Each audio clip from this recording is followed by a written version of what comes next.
Boa tarde a todos. Obrigada por nos Good aguardar. afternoon, everyone. Thank you for waiting. Welcome to the earnings call of 2Q24 Arezzo&Co. Everybody is connected as listeners only. And to be a part of the Q&A session, please send your questions through the chat here on Zoom. This is also being transmitted in English, and this conference is only for financial market analysts and shareholders. Any other questions should be sent to our press relations company available on the website. This conference call and the slides is being simultaneously streamed on the web and in English. Lastly, I'd like to hand over to Mr. Alexander Bierman. Good afternoon, everyone, and welcome to our conference call for the results of the 2Q20. I'd like to thank you for your attention, participation, and how close all of you are with our company and giving us this external view that always helps us a lot. We have with us our CFO, Rafael Sacheti, and our IR, M&A, and Strategy Director, Eleni Pena.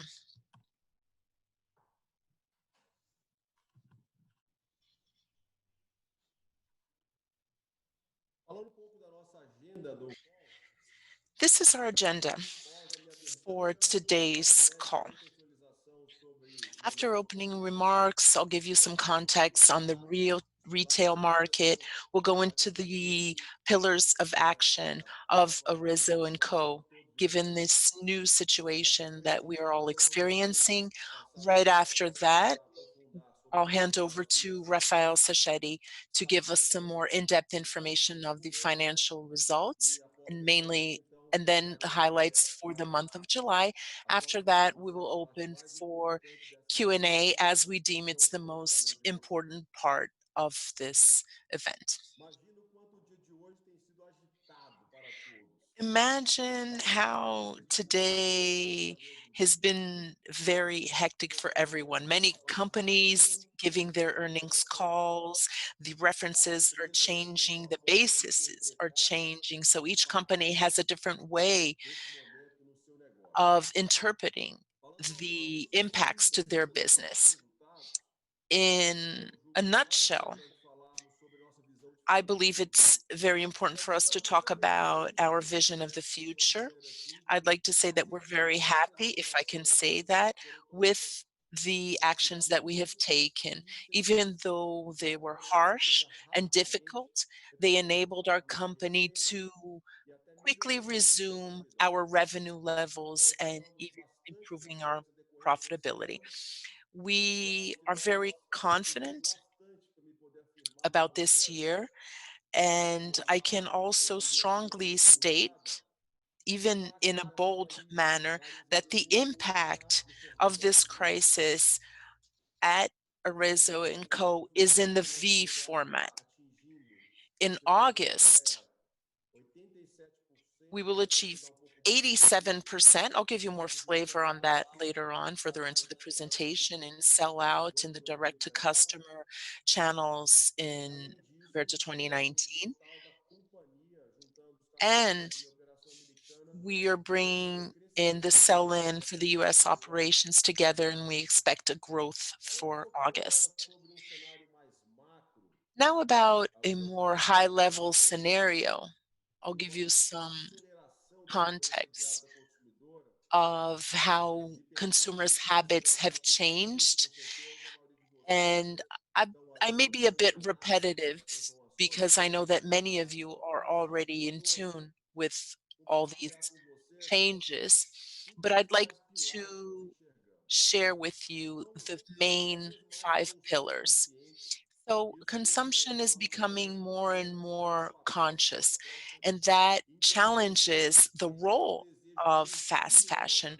We understand that awakening continuous desire is our mission, and that consumption and showing a brand purpose, showing that we are concerned with the environment, social matters, and showing that we are concerned with the circular economy that will be positive for our business.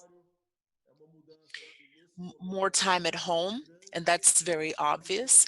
Right now, that is a lot, but as it goes back, things come back to normal, that will remain. The casualization of fashion is very relevant, and we'll show you how we adapted our collections to more time at home. The digital explosion is something incredible.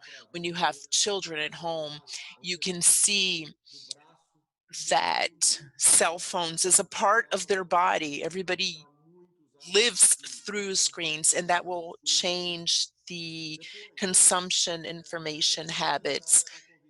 Then the expedited demand for convenience, everything here and now. So being fast to service our consumers is becoming increasingly more important. And as of Monday, we will deliver our e-commerce in the city of São Paulo, which accounts for 20% of our sales, with guaranteed delivery until the next day if you order before noon. So that type of convenience is becoming increasingly important. And brick and mortar, that's also still very important. That's the contact point, the touch point that we have. It's human relations, and you have consumers, but that will change. It is changing, where we should have, first of all, safety for our consumers and stores, as well as the convenience, agility, and the experience in store. Now I'm going to talk about market data. Our industry doesn't have coverage from Nielsen, for instance, so we have market intelligence where we bring together a mix of many informations, even monitor. There's a lot of information there. So here we have data from two different sources. First, Cielo, looking at a high level view of retail, and also the Brazilian Association of Shoe Stores, ABLAC. So here you can clearly see the resilience that Arezzo&Co has, and consequently expressive market share gains. That makes us feel comfortable in the path that we're taking and the relentless pursuit of or to obtain absolute leadership, and in the learnings. The main areas for us to explore other categories, such as the Vans brand, whose revenue is 20% already coming from apparel. And we're very confident about this path that we're taking. Let's talk about our strategic map. It's worth mentioning that all the content that we are showing here was shown to you in December at our day. 2019 was marked by a deep dive into our new project. It's a 6-month project, very well spearheaded by our strategic department with the help from a consulting firm that's been with us for more than 10 years, which is Bay Company. They have an American, uh, which wrote a book, which is the mantra of our company, because we want to be a company with scale, with an insurgent spirit. This is our as is, our organic growth. It's still a very important leverage for our business, and we put our brands here to understand the profile of our consumers and also analyze what are the main spaces to add new brands. So this is how we group them. In democratic and casual, Arezzo and Fever, a luxury pillar.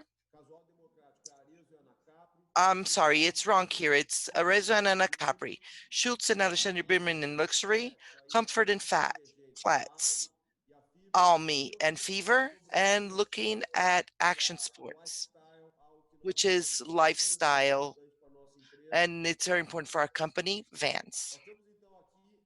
So here we have the change in our business model and our Omni experience, which was before just a promise is now a reality. And I think you've heard this for many companies of doing X years and X months. Here at Arezzo&Co, it's a fact. Several initiatives that were for 2021, 2022 were already implemented in this second quarter. The main one being, and we're going to talk more about it, is launching our marketplace, which has its official launching date today, August 14th. So several initiatives will evolve. This is just the beginning, but for September, we're turning at the real marketplace with the 3P brand. And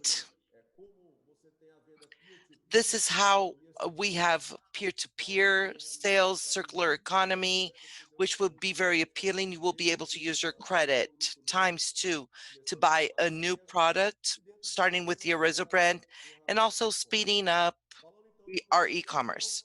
So about consolidation, we're deeply focused on the fashion market in Brazil. It's a very broad universe and looking at insurgent brands. The pillars that support our operations, people and culture. And I said in our call for the first quarter that the main thing we needed to go through this crisis, which is true, is our culture with people that are love what they do. They're very resilient and don't measure efforts to deliver their results. Obviously, we all know that data is the new oil. So here we have a very strong um, IT, and we want to grow in the international market. So here are the pillars.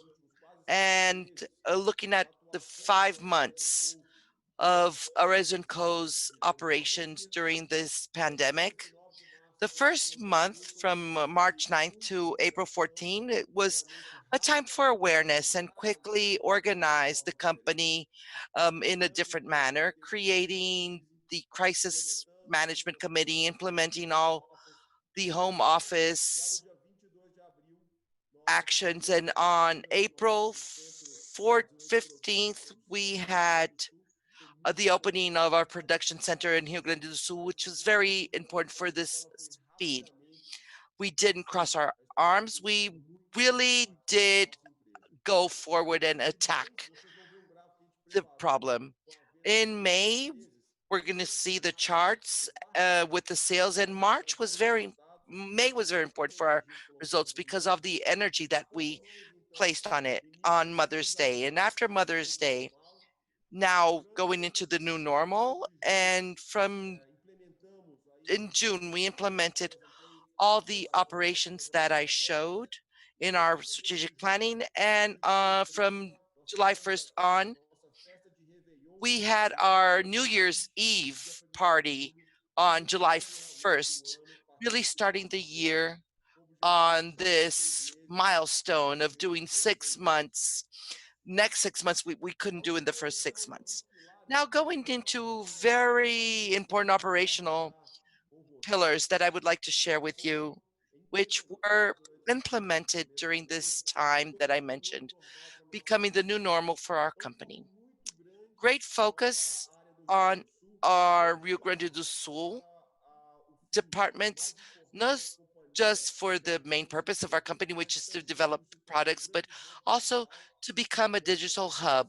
I'm going to show you the opening of a new department that opened last week, restructuring our um, position and organization chart, which is important, creating layers to be more agile. Also, speeding up our collection. You're going to understand what it is.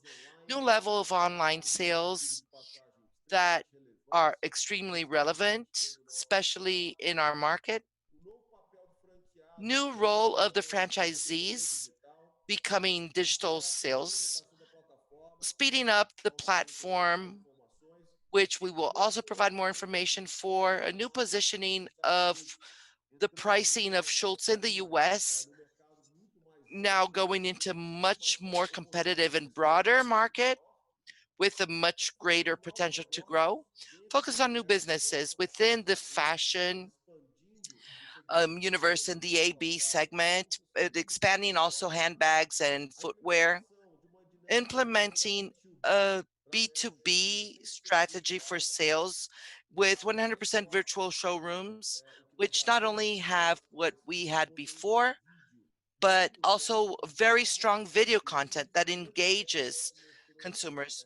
We had a very important test for our company, which it was the increase of multi-brand customers to our virtual sales, and now it became the new normal. Also implemented a concept to increase the assortment of stores using marketing, but not increasing the inventory of the stores. So you will have variants of color of the model through activating samples, which make them wish to buy it, and the sales is made through the e-commerce channel.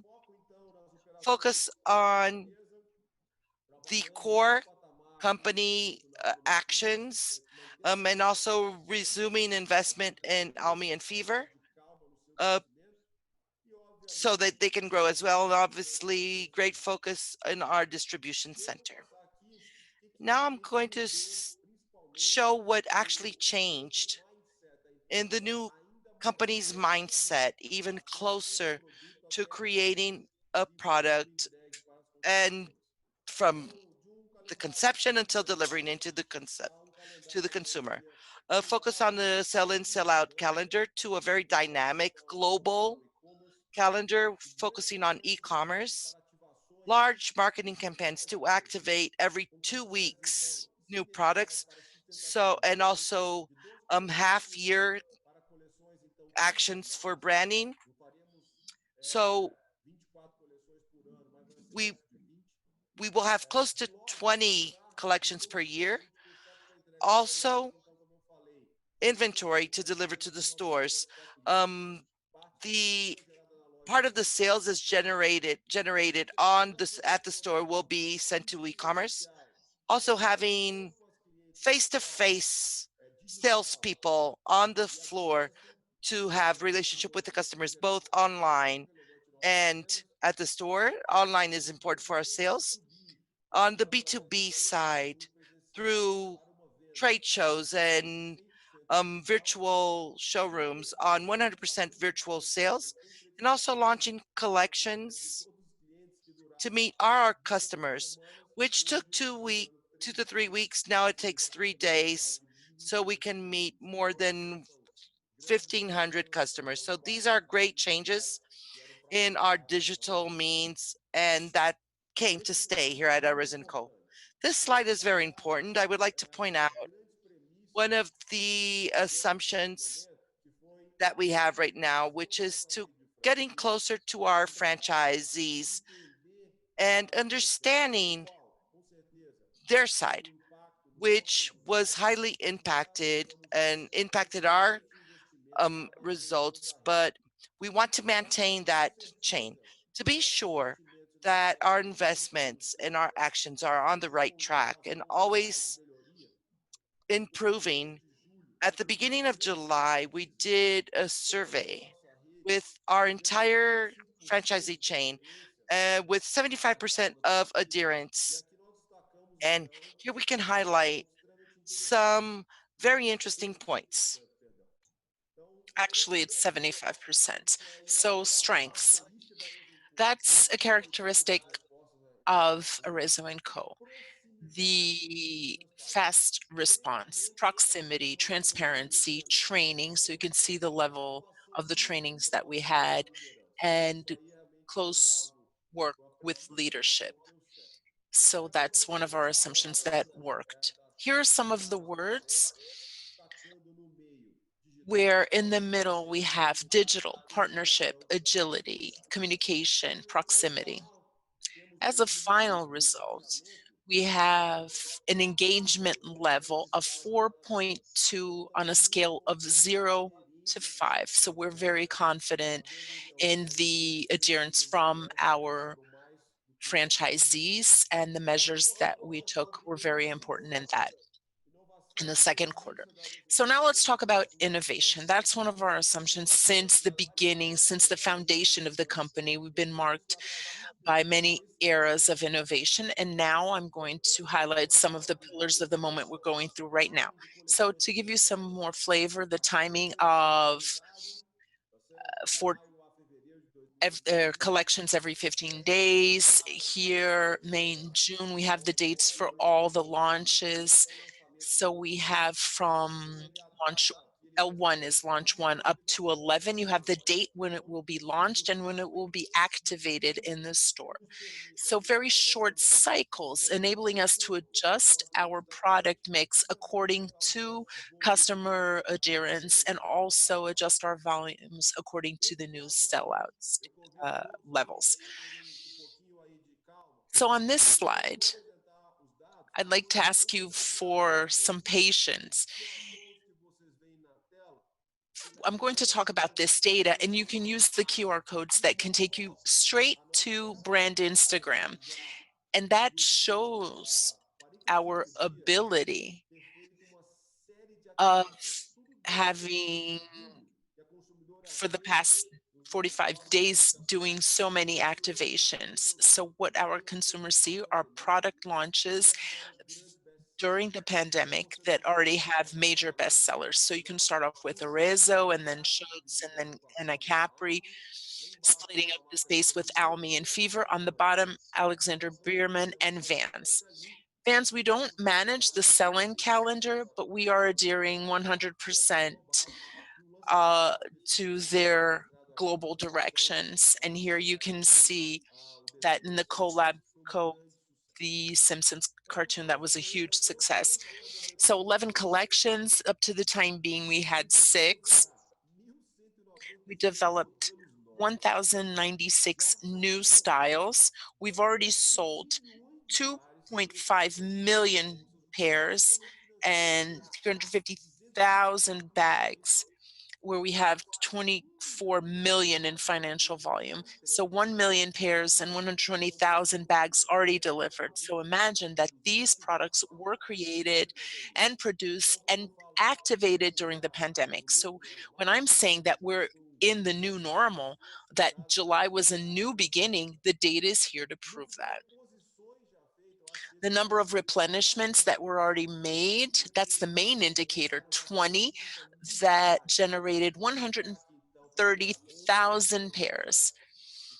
So home was a success. ZZ Play, the Arezzo Moxin or loafers.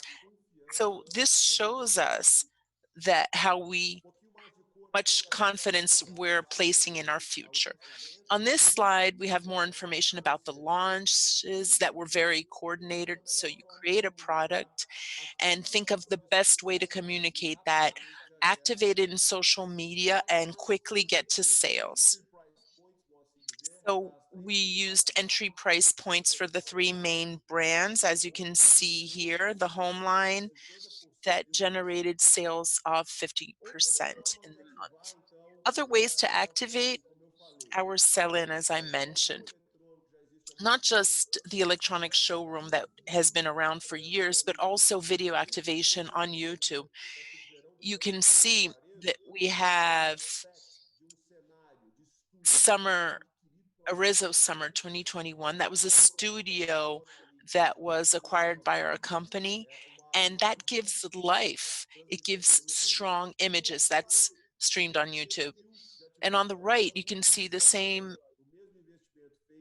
activation profile and the investment in that studio to activate sellout through what we call live shopping that has been done for Schutz. And as from the first urban activation on 19 of July, 1 million URLs sold in just a few hours. So as I mentioned, the main factors which the franchisees adhered to the survey and placing their trust in Arezzo&Co is proximity and training. Here we have some examples of that, of everything that was done. So live sales convention 100% online, for over 5,000 people connected, the launch of a virtual character, the personification that we're calling the new salesperson role, who is a digital consultant called Iza. A number of lives and interactions with franchisees in a morning show in July when we started our new year, where we had that at 6 o'clock 6:26 in the morning, where we had our consultants and advisors, for instance, Luisa, Elena, Trujano, which adds a lot of value for our franchisees. During the pandemic, we considered a new format of retail. We believe this is very important because we know the essential role that brick and mortar stores play. So inaugurated the concept of digital store at Arezzo in the Morumbi shopping mall. So we have a hub where salespeople can work with equipment and a seat. So they're ready for sales that are virtual, and that's most of the sales that we have today. We have more distance between the chairs, more customized, and a bigger store. We also have a QR code for each store, so you can buy on through WhatsApp. You don't even have to go into the store. This store has achieved the same levels of revenues as last year at the Morumbi shopping mall. Last week, as I mentioned, we inaugurated our new digital hub in the state of Rio Grande do Sul. It's called ZZ Digital.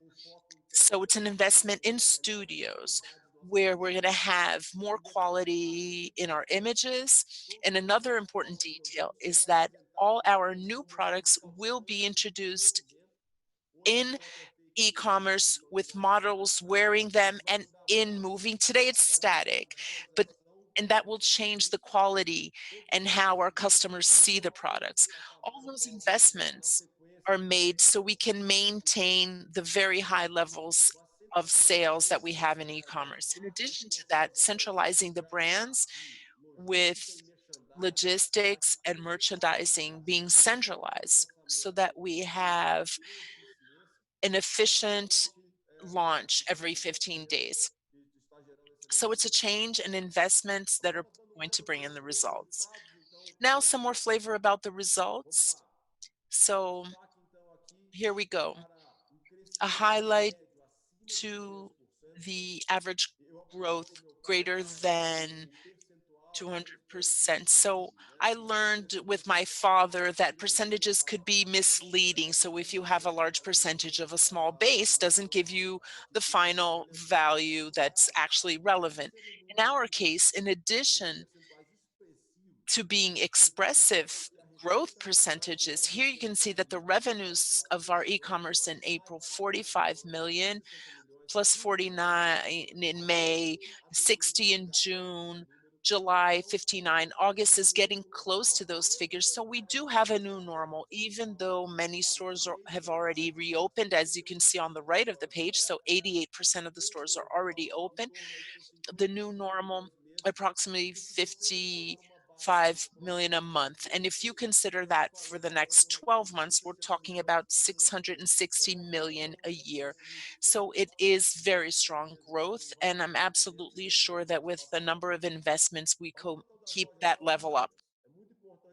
About our brick and mortar stores, it's very important to point out our the capacity of our chain, and I really would like to thank our franchisees for their efforts. So as soon as the malls reopened, Arezzo and Acapri and Schultz stores were the first to open. Some reclosed and then reopened, and we were very close to that everyday operations, not leaving one store closed if the mall was open. So it was very impressive with the number of stores we have. About Omni, very important data. We started this journey in February 2018. So we're now mature to use the digital channels. 100% of the stores are enabled, 99% for sales link. The link sales link is they close the sales through a link on WhatsApp, 20% of the revenues. So the data is very relevant and shows that this is a reality at Arezzo&Co. I would like to point out information that is very important to everyone. Our performance in the sellout, considering on the left side, what is direct to customers, so online and brick and mortar stores. When we started in May, we had a good May for Schultz, 67% of the results of 2019, and reaching in August 98% of the sales compared to last uh, year. And a Capri, a jump of 79% in August, and for Arezzo, 40% to 76%. Consolidated for Arezzo&Co, we in July, remember this includes online and brick and mortar store sales of July 76% to the 3 first days of August already with 87%. On the other side of the slide, we're being very transparent to show the results of just the brick and mortar stores, knowing that the result of a brand today cannot be measured just by the brick and mortar stores because the multi-channel is a reality. So what matters is the growth with consumers, including both the brick and mortar stores and online sales. Now, just speaking of the brick and mortar stores, I'm going to go straight to the month of July and August. So Schultz, 54% to almost 80%, and a Capri, 51% to 62%, and Arezzo jumped from 45% to 58%. When you look at the consolidated of Arezzo&Co for July, and as we shown yesterday in our earnings release, on the brick and mortar stores, we reached 50%. And we're sure that we're on the right in the right direction. In the first 3 days of August, we already have 63% on the brick and mortar stores for 2019. So remember that adding the online sales, we have 87%. So it really is a very good level. Just to close this chapter, consolidating the months of the pandemic, Arezzo&Co sold 215 million Brazilian reals on online sales, which is the same amount that was throughout the entire year of 2019. With that new level of 55 millions per month, and that's our target.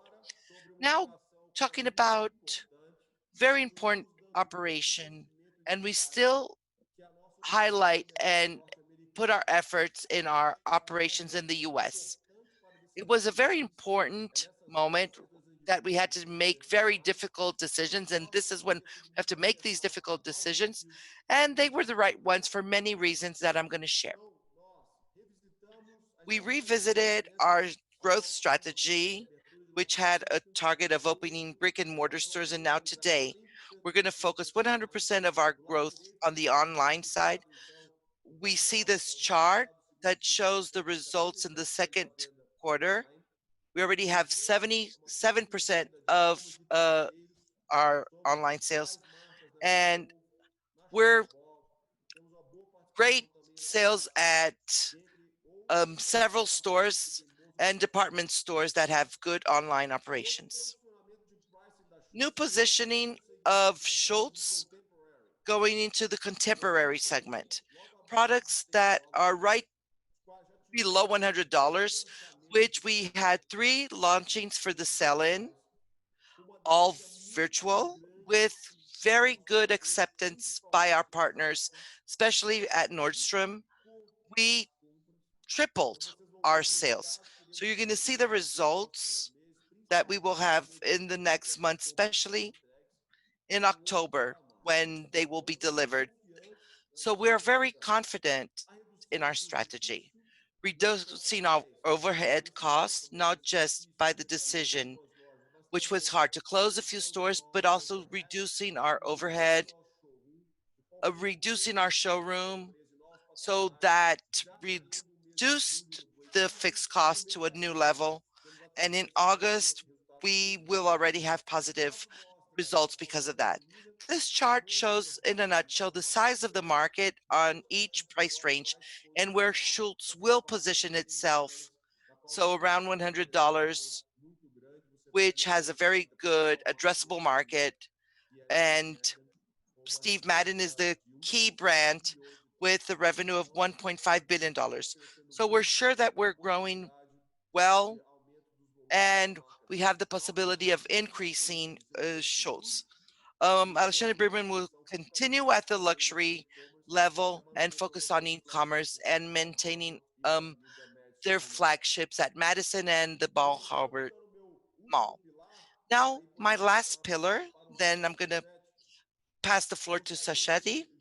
I would like to, on this 14th of August, we're advancing in a very important direction, which is to launch our platform. We have here a very important asset for any platform: data, register, customers. More interesting, 10 million registered consumers, and that's very important data. 3 million customers in the past 12 months. The number itself is already very high, but imagine that we're talking about basically women from the AB social class in Brazil.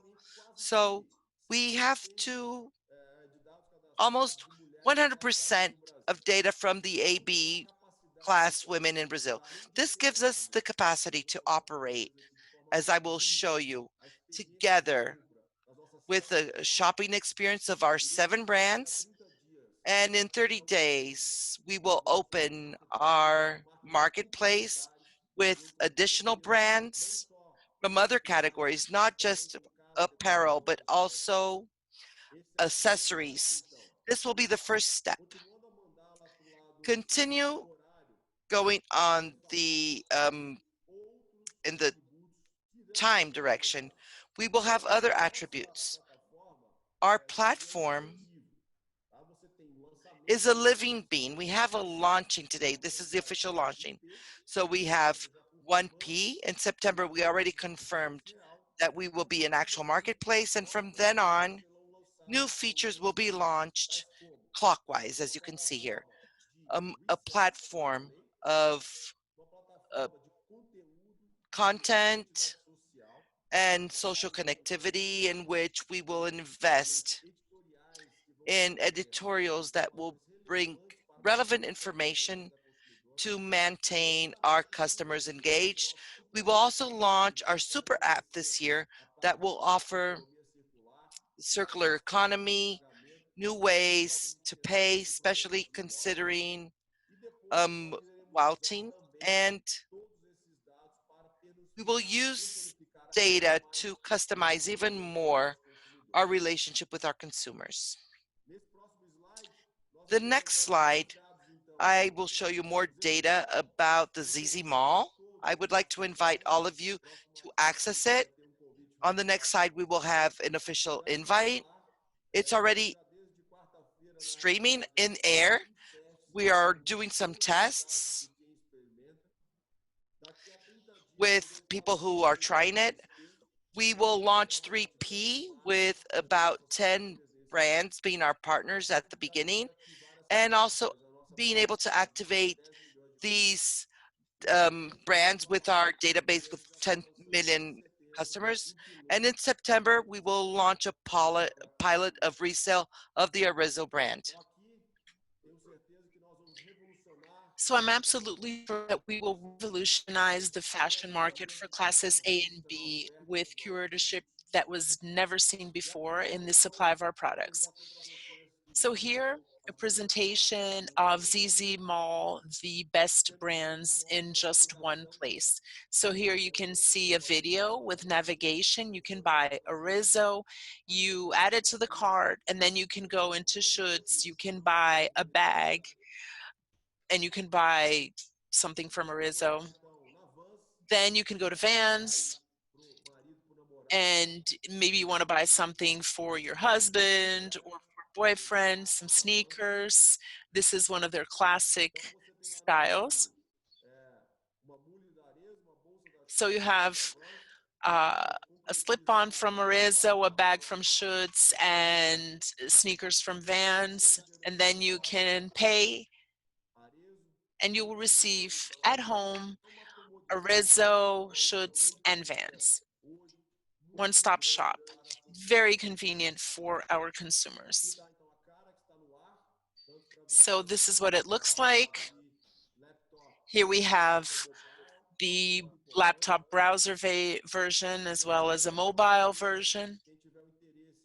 So if you're interested, you can use the QR code and you'll be sent straight to the ZZ Mall that is being officially launched today as a soft opening on August 14th.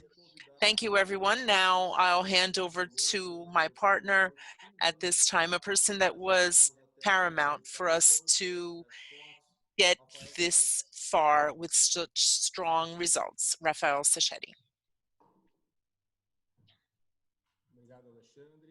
Thank you, Alexander. Thank you, everyone. Thank you for taking part in our earnings call. Now we're going to talk about our revenues. Our gross revenues for the quarter achieved 228.8 million, a drop of 56.2% year over year.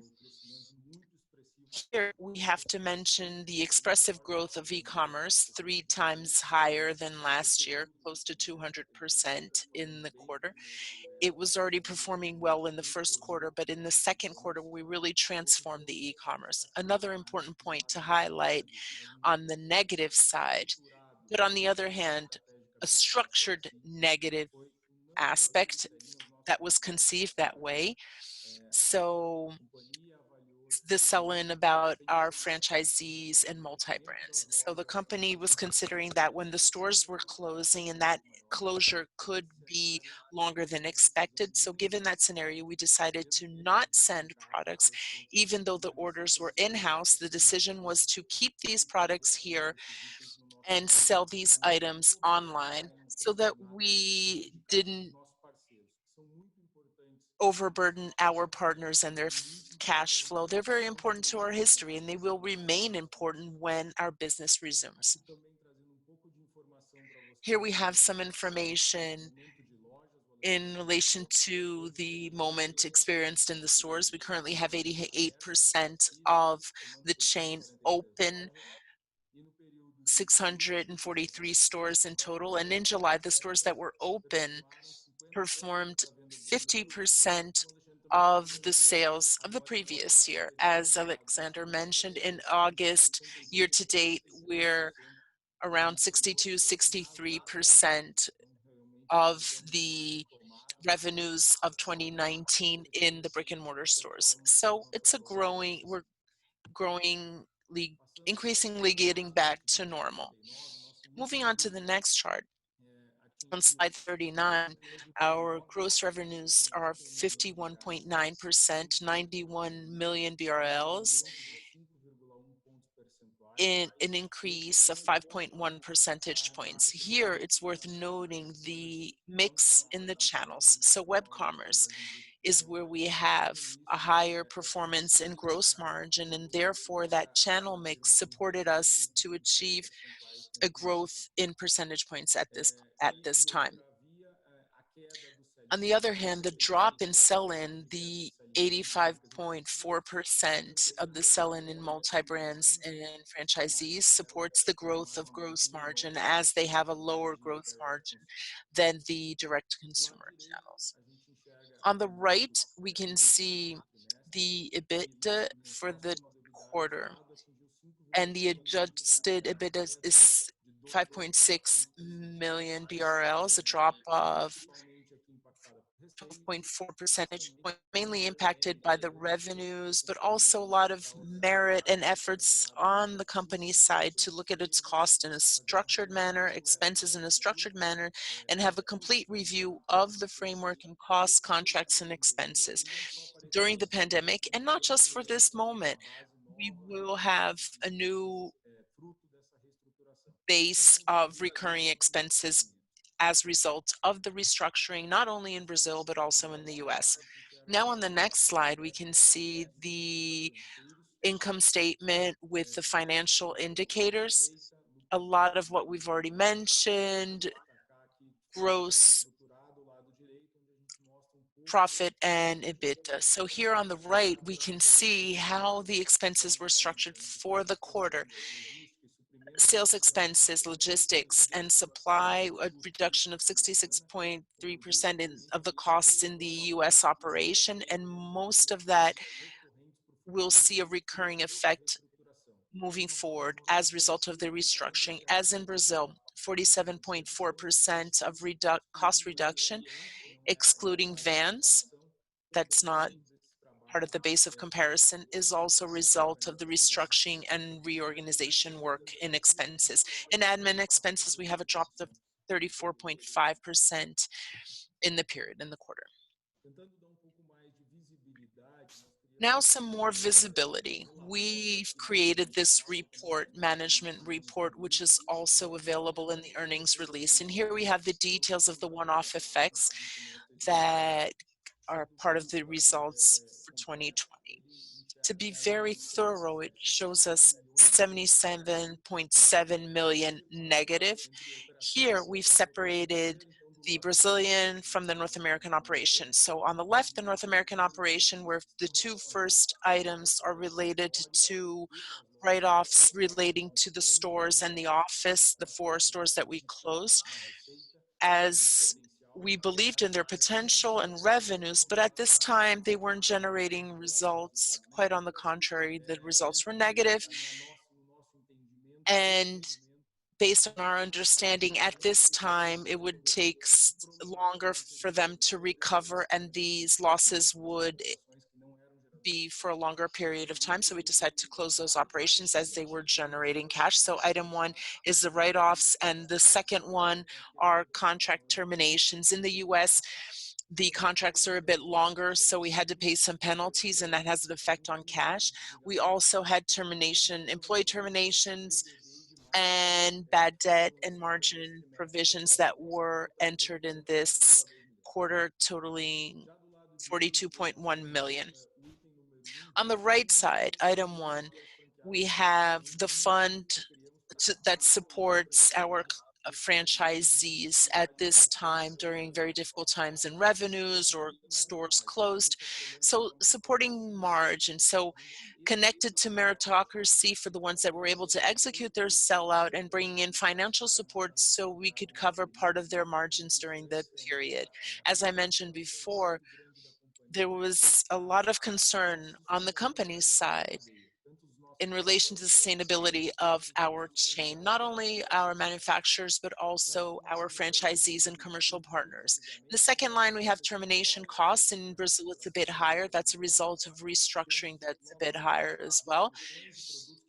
On the bottom, we have returns of products that were in transit. That in March, we brought that back into inventory. So bad debt, we're also increasing the allowances where we believe that they could be realized during this moment in retail, and some stores are having issues in payment, and lower amounts and discounts, and as well as we have extemporaneous credits of the PIS and COFINS taxes that were credited now in 2Q20. And then in our focus in preserving cash, that was a big mantra. We started off in March, on March 20, we were very careful with cash.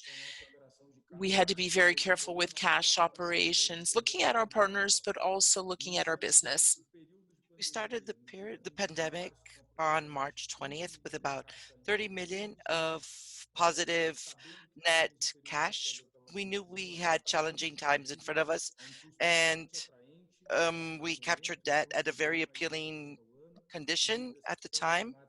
Those that are in our balance sheet, and our intention from the beginning was not to use that debt, but we could need it, and we did need it between March and April. We had to access part of those resources. We reached a negative net cash of 75 million, and from the mid May, this has been generating positive cash flow for our company. We closed the quarter with 35 million of negative cash flow, but now in July and August, we already have 12 million in positive cash flow. So cash generation is doing very well in the company, and now it's consistent. So we didn't need to use the debt again for our business. So that's a very important message from our franchisee and multi-brand chain. From the very beginning, Arezzo&Co has been their partner, and we have been aiding them. And now we're really being able to have that reflex of that in people being paying their debts. So all the payments are being paid in due time. That means that we're in the right direction. Now, the highlights for July. We're very, very happy with these figures. We achieved 172 million in revenue, considering what we had in Vans, 35 millions of cash generation, and today we have 244 million to be received in the next 60, 70 days, which really makes us confident that the revenues will happen. The EBITDA in July was very positive, with much better controlled expenses, and in July we continued to have a growth on the web commerce, and we were able to maintain almost 200% growth, so 3 times higher.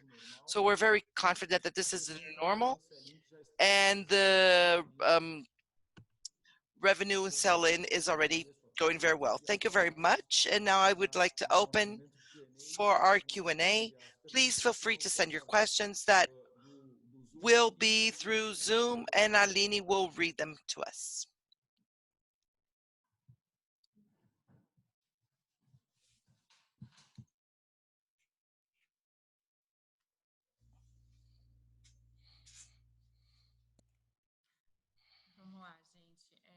Okay, so the first question, I'm going to put together some of the questions from the analysts.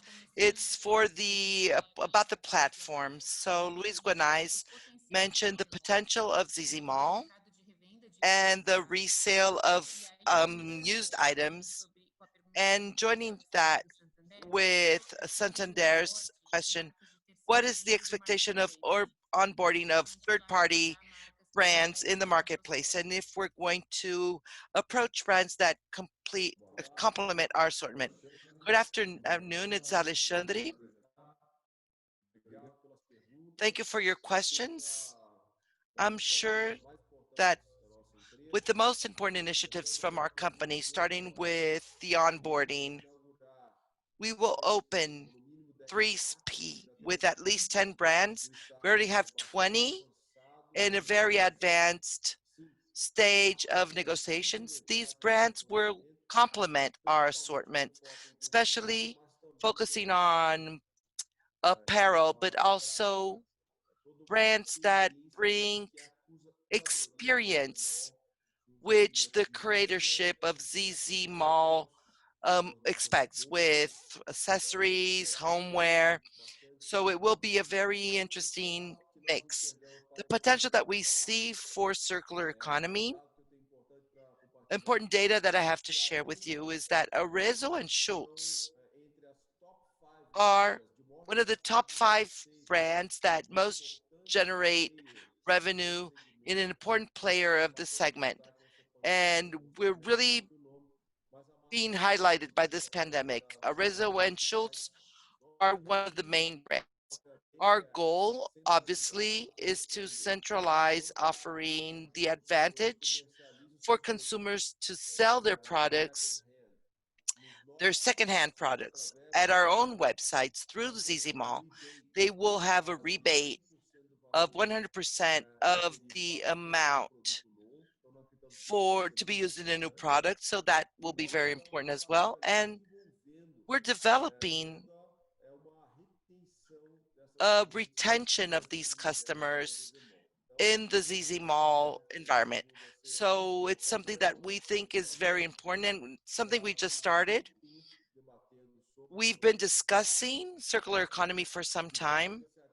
We had the initiative of almost launching our own website at the beginning of the year, but now we decided to go to ZZ Mall with a partnership with a player that is not the largest in the segment, but that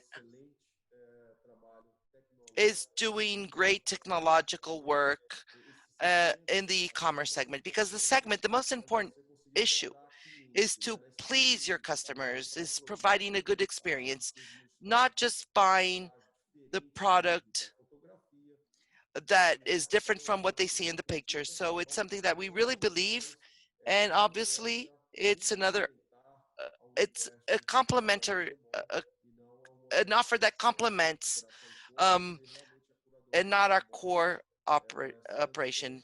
We will have a curatorship for fashion. It will be the place to go for Brazilian fashion. Alexandre, we also have a question about how the connection with the 10 million customers that we already have registered in our platform. How would that work? Through our CRM. Well, little by little, we will start a process of making these customers loyal, putting them on a timeline. We have a soft opening today without any investments in marketing, 100% organic. And as I said, on Wednesday, we invited some friends to try, and we already had interesting numbers, 10,000 one day, 12,000 the other, but it already shows that there is appeal. Today, we have our soft opening that will last for the next 30 days. And I'm not going to give you the exact date, but around September 15th, we will have a big bang and we will have a great event. It will be the first day that we're going to actually put money in this opening. And Rafael already mentioned some of this. We will have a great digital event. We have a communication company that is very modern that's partnering with us, so it will add value to our current partners. And from there on, we will activate our database, starting with the active customers that are around 3 million, and then we will actually little by little increase this growth. Perfect. Our next question is from Elena Vilares. She has 3 questions. The first is about the operations in the US. It still shows top line performance even with the cost cut. In July and August, what is the strategy? What type of customer? Is it a new customer? What is the same that already bought the brand? This new price positioning of Schultz changes your mind about multi-channel? Perfect. Thank you for your question, Anna. The consumer still didn't see this brand repositioning of Schultz. It will take place in September. We're doing a super activation, very strong work that will be done with communication. So as I said, we had 3 launchings for in which the purchases from our partners will be in the online stores. It's called Revolve Operation. Schultz is the #1 shoe brand, and you will see the size of the assortment they have. So It's online, but we're talking about Nordstrom, Bloomingdale's, department stores that are still standing, and we think they will continue to stand because they're solid brands. So that already happened. This revenue will start in September, and the first um, order wave will stop by September. So about growth, it's highly increased by the online, which has an average amount higher than sell-in, and maintaining sales called dropship, in which the product is offered at the department store um, websites, but the fulfillment is through our own platform.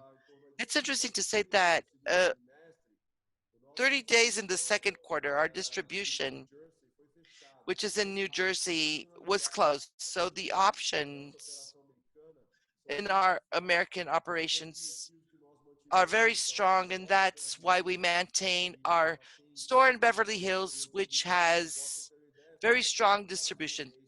This store sells 1,000 pairs per month, and now looking at the East Coast, we had two operations um, in Miami and in the north part of the East Coast, New York. We have two stores at Madison. So we're going to keep those two stores, maintain our branding, and also we will express deliver to our customers, and the growth will take place through multi-channel, but highly focused on digital sales, either our own or third party. In August, we will have growth similar to July, around 40%. The next question is from the integration of omni-channel with the franchisee, because it's gained momentum with the pandemic, and how structural will that be when things come back to normal? And how much is that strong integration that you have with franchisees change in relation to multi-brands? Well, okay, two very separate relationships. So the multi-brand channel, which is the second part of your question, to be very honest, I believe it'll be hard to operate in terms of store shipping or store pickup or activation based on off the shelf. I think it's more of a commercial relationship, but are increasingly higher share of wallet.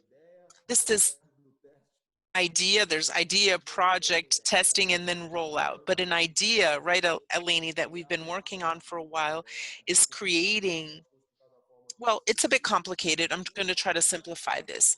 So it's multi-brand, but works under one of our brands. So 80% of the assortment would be from our 7 brands. And based on that, you have a be able to manage that closely, be it bad debt or training. And based on that, you'd be able to roll out the options as well as that type of store profile. That's still an idea, okay, just to clarify that. It's not even a project, but we believe that that could be a next step. Going back to the relationship with franchisees, without a doubt, it's a change that didn't start in March, April 2020. We've been working on this since February 2018. And in a bit of a year before, we had in May, we had the first digital retail day with our franchisees, even with the presence of Luisa Elena. It was at the JK shopping mall. I really missed those big events and all the people. And that was very important. That was the official kickoff of implementing the Arezzo&Co calendar. And today, to continue a weekly cycle where we invite people and speakers to support us. Today we'll have the CEO from the Imaginarium store. That's been an interesting case in our vision in omni-channel operation, showing the best practices to our franchisees. We launched Isa, who is our virtual salesperson, as well as Arezzo University that has a very constant process and training. So it's not that it's just a spark. It's actually a transformation in retail with continuous process and training and investment will take us where we want to be with the relevant percentage of sales will be it store pickup or mainly sales through links. Great. The next question is from Tobias. He's saying, congratulations on your 2020 new year. So in that plan of becoming a house of brands, it seems like you're doing very well. When do you believe you're ready to include further brands? I'm going to that another question. You've been very vocal about the M&A strategy. Could you give us some more flavor about who your targets are and who would not? Hi, Tobias. Thank you for your question. Yes, I think we need to toast on that. That was our objective.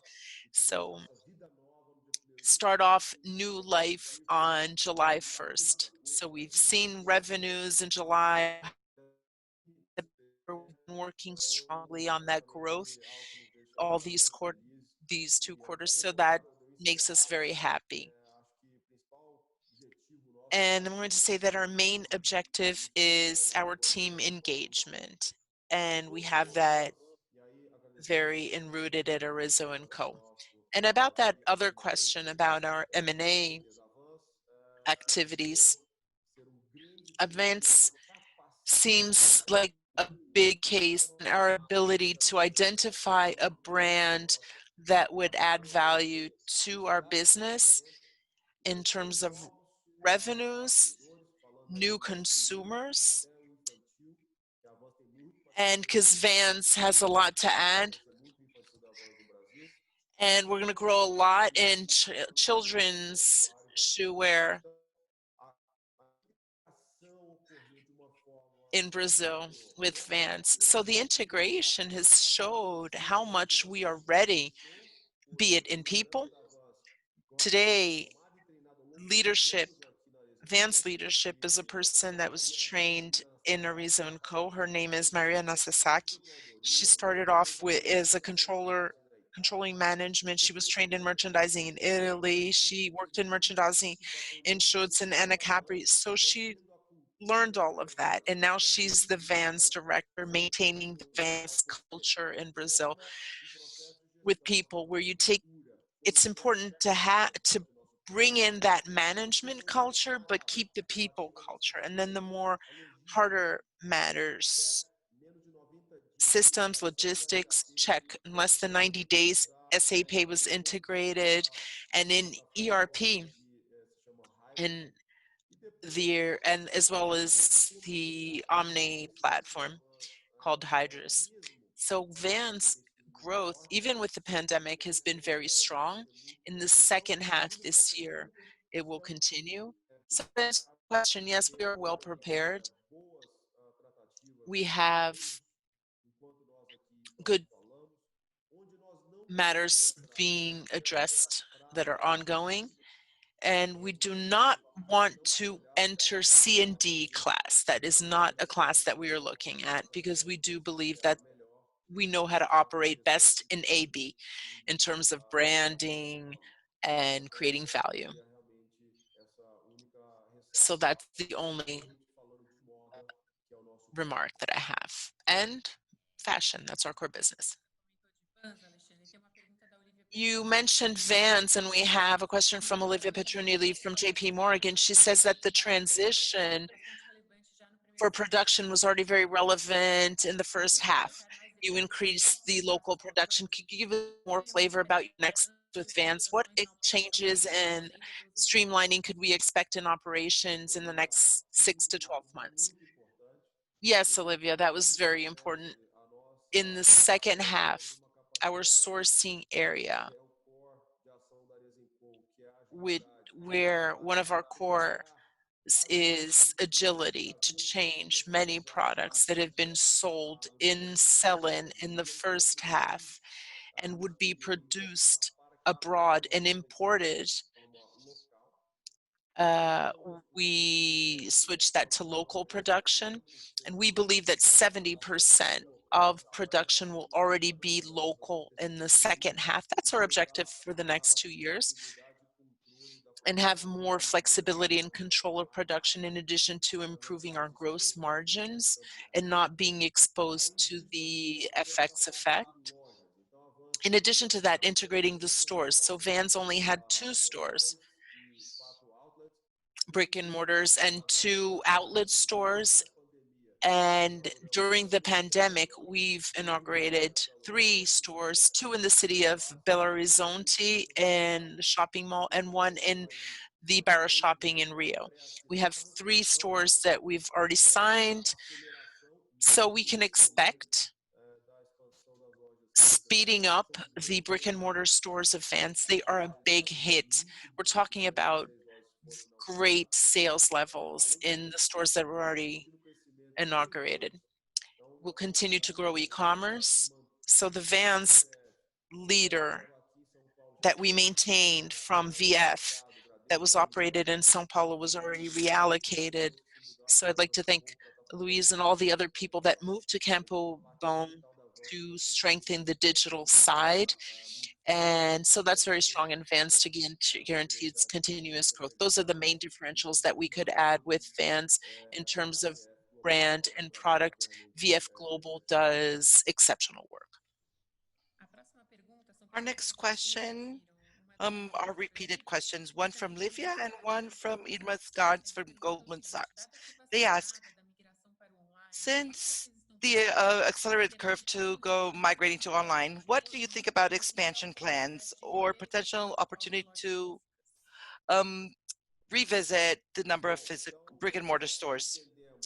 Well, we understand that our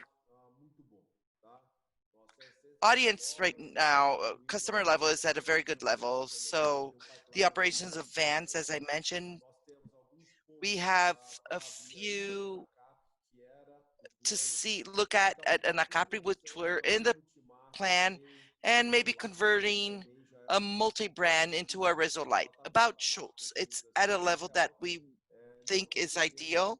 We don't intend to expand too much, but we do understand that right now we will have good opportunities to negotiate real estate, which might lead us to expand in areas, in terms of area at malls that we already have stores, to provide a better experience and also have more room for inventory, and opening an Acapri and a Rizzo Light, which were already forecasted. For 2020, this plan changes.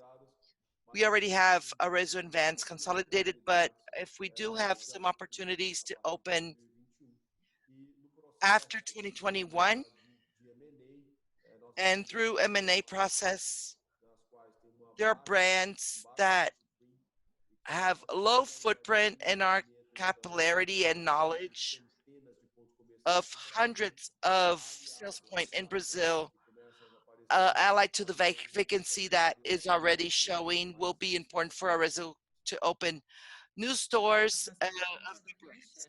The next question is from Richard from Bradesco. He says that, could you talk more about the role of the stores? You mentioned that the stores will have a greater interaction role with consumers with the brand. Is it possible with the current format of the stores? Do you need larger stores, fewer stores?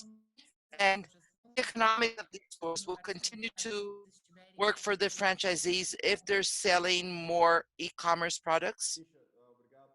Richard, thank you for your question. First of all, it's worth saying that we believe in the importance of brick and mortar stores. So we will continue to invest, making our business model continue and to the expansion with brick and mortar stores. About the sales floor area, we understand that some places in Brazil might need larger areas. As I said, because of the vacancy, we can negotiate good conditions. And some other places we have larger stores. So We have the opportunity of having an experience inside the store.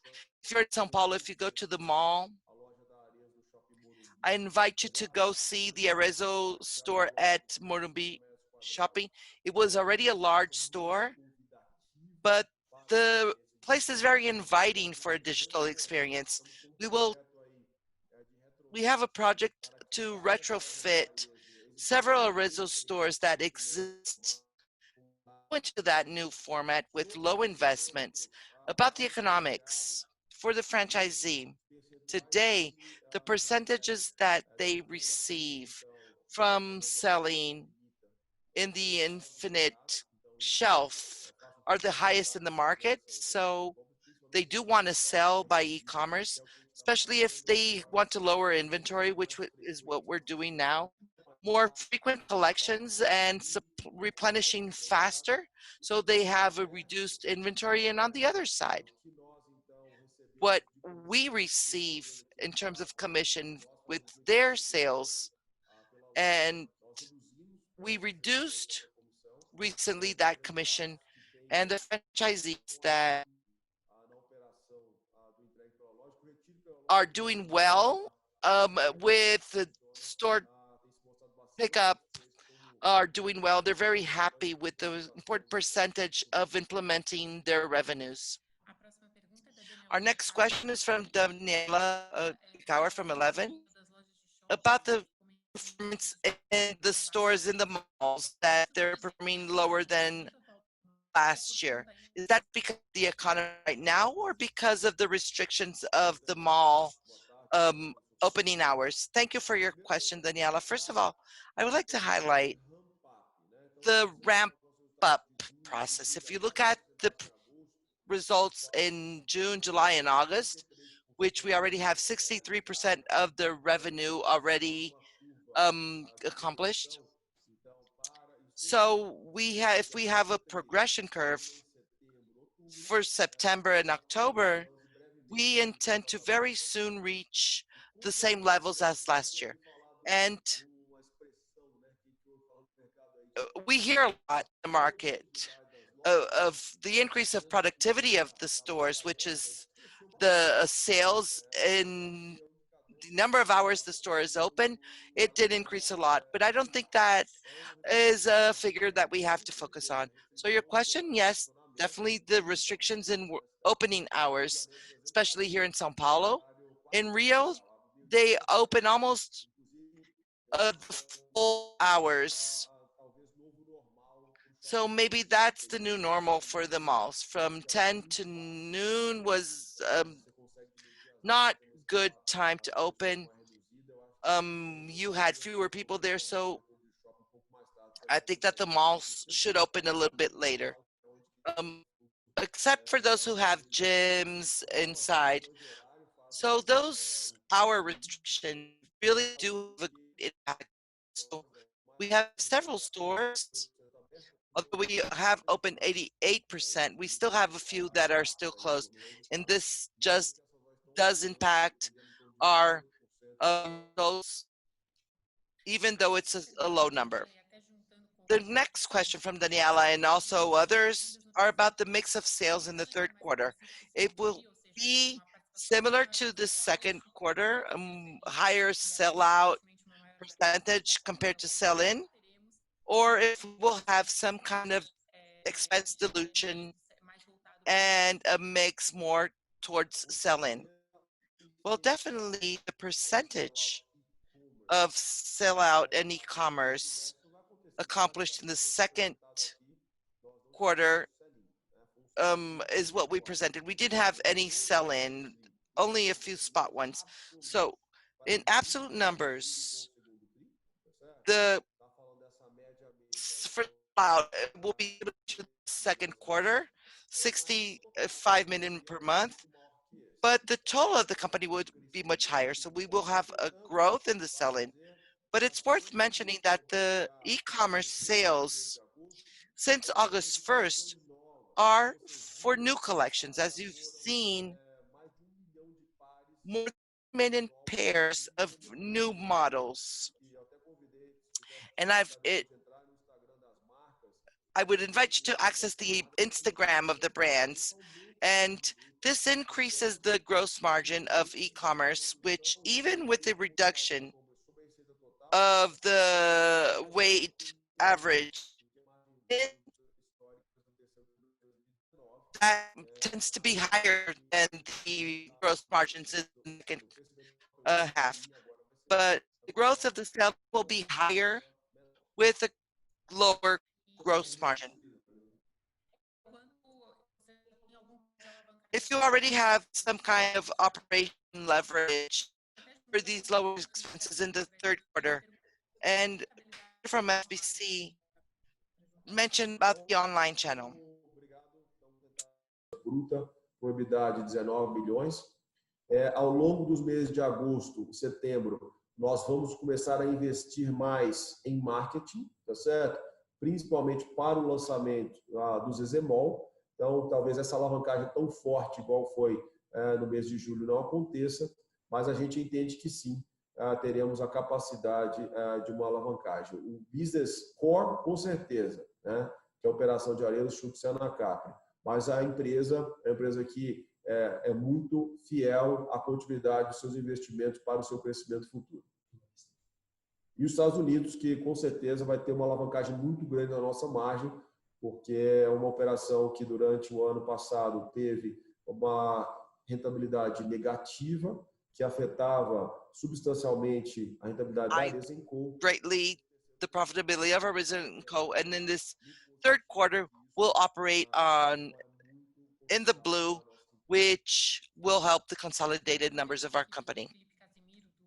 Another question from Felipe Casimiro from HSBC. What is the financial health of the franchisee and multi-brand channels at this time?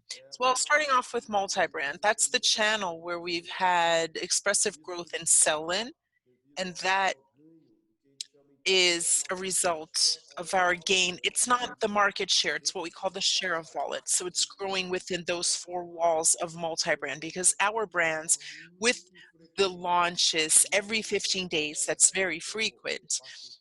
If you'd like to see our sell-in for the collection, it will be on this between Tuesday and Wednesday next week. So you can see that frequency, and launching the right products has been growing. So about the financial, and it's the same for the franchisee, and about financial health, you can see that through bad debt. So in June, we had a 100% of the receivables, and even some past due from the previous month. And in August, so far, everybody's paying on time. It's very positive, even more than we expected, and that's the trend.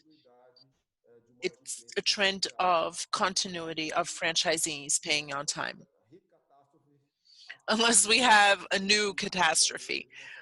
But the trend, we're trending towards financial health similar to previous levels in franchisees. And last question from Olivia Petronilio from JP Morgan, asking for some more details in inventory composition. We mentioned the release that part of it should remain till the next year. Would you like to see the volume of more fashion content that might require markdowns in the third quarter? Well, Olivia, thank you for your question. Most of the inventory was already sold in the second quarter. It's something that we act strongly on. So the percentage of inventory to be marked down in the upcoming months is much lower than it was in the second quarter. So we were able to work on that. If you consider 150 million BRLs in e-commerce in the second quarter at an average price of 200 BRLs, that's 150,000 pairs. So that's a huge volume that was already sold. We don't have high levels of inventory from past collections, and our weighted gross margin, given the growth of e-commerce, was very strong in the second quarter. So the highest revenue moving forward, it will come from new collections. We have another question here from Bob Ford.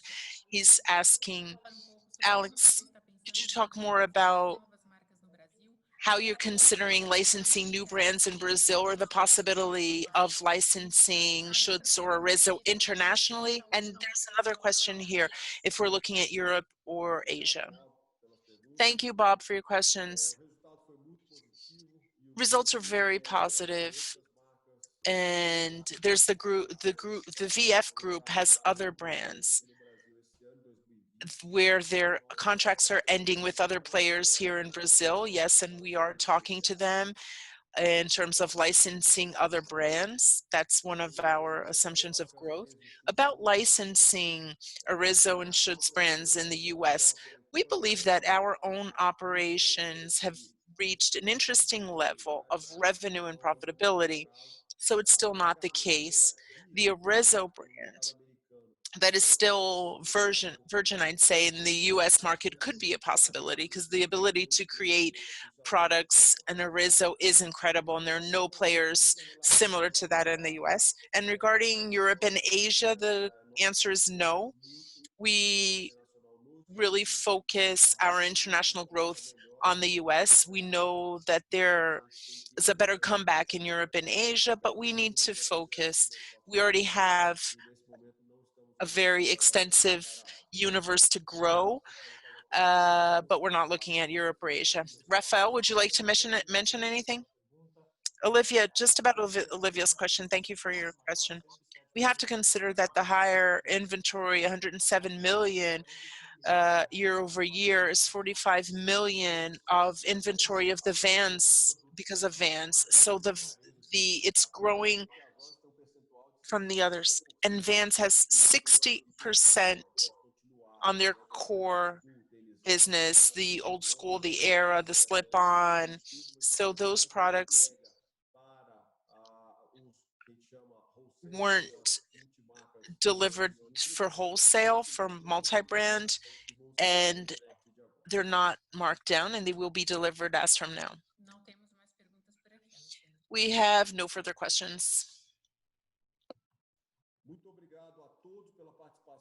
Thank you everyone for participating in this video conference. It was much more than just the results of the second quarter.